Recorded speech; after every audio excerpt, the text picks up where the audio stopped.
Good afternoon, ladies and gentlemen. My name is Matthew Maslin. This is my final video practicum. I was assigned to the cervical spine, and my assessment was a pulling assessment with noticeable forward translation, which means the head moves forward. So in the diagram on the first slide, you can see that that head in the right side is translated forward or pushed forward, and that highlighted muscle right there is actually one of the overactive muscles that will be explained here in a couple slides.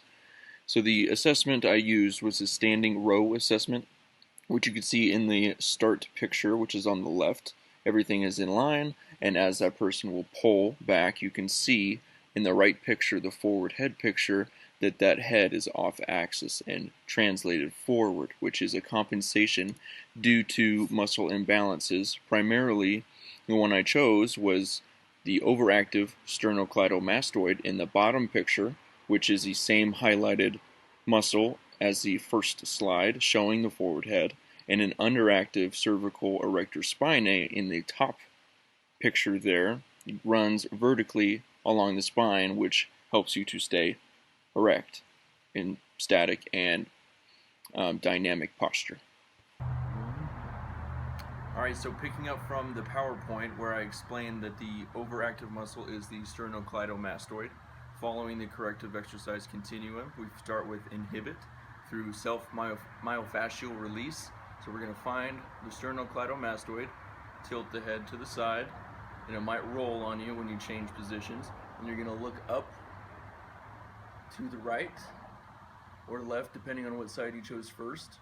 And you're going to hold for 30 seconds. After about 30 seconds, I like to hunt for the trigger point, so I'll just move up a little bit. Make sure to turn your head so it didn't roll. Find it again. And look up and hold for 30 seconds. Next, we're going to do the lengthening techniques, which is very similar, but we're going to just hold for 30 seconds in the same position. So same thing, to the side, look up, and just let your arm hang, making sure that you feel it from bottom of your ear or your jaw down to your clavicle for 30 seconds. We're going to do both of those exercises twice. So after the inhibiting and lengthening techniques, we're going to move on to activation through positional and isolated strengthening techniques. The first one I like to call the Superman. It's going to strengthen the lower trapezius. So what we're going to do is lay down on your stomach, arms extended above your head. We're going to make sure that you have proper scapula or scapula, so pull them together and then put them in your back pockets. And you're going to lift up for 2, hold for 2, and then slowly go down for 4.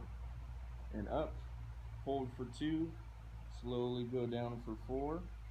We're going to do that 10 to 15 times using the 2 to 4 holding method. The next exercise is for the extensors for your cervical spine. So you're going to stand against the wall, extend your head. I'm going to move my feet out just a little bit so it's a little bit more pressure. And you're just going to stay there and statically hold your neck in the extended position. And it's going to work your erector spinae and your cervical part of your spine and a little bit of your upper thoracic. Boom. All right. So after the inhibitory and the lengthening and the activation techniques, we're going to move on to the integration through a dynamic movement.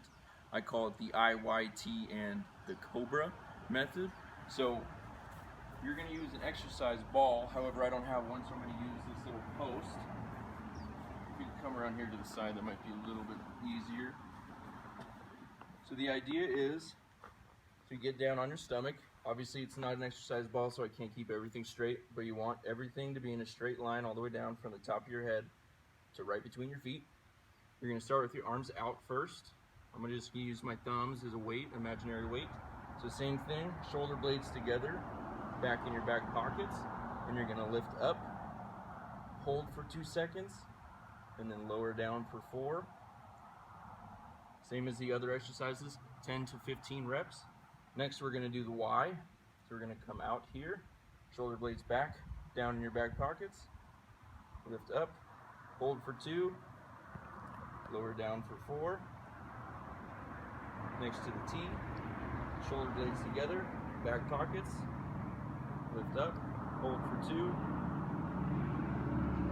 lower down for 4, and next the Cobra, which is almost the opposite of the Y. Shoulder blades together in your back pockets, lift, hold for 2, and lower for 4. And that is it. In conclusion, we looked at forward head movement during a pulling exercise. I chose to assess the patient through the standing row assessment and did find forward head movement. We came to find that an overactive muscle was the sternocleidomastoid.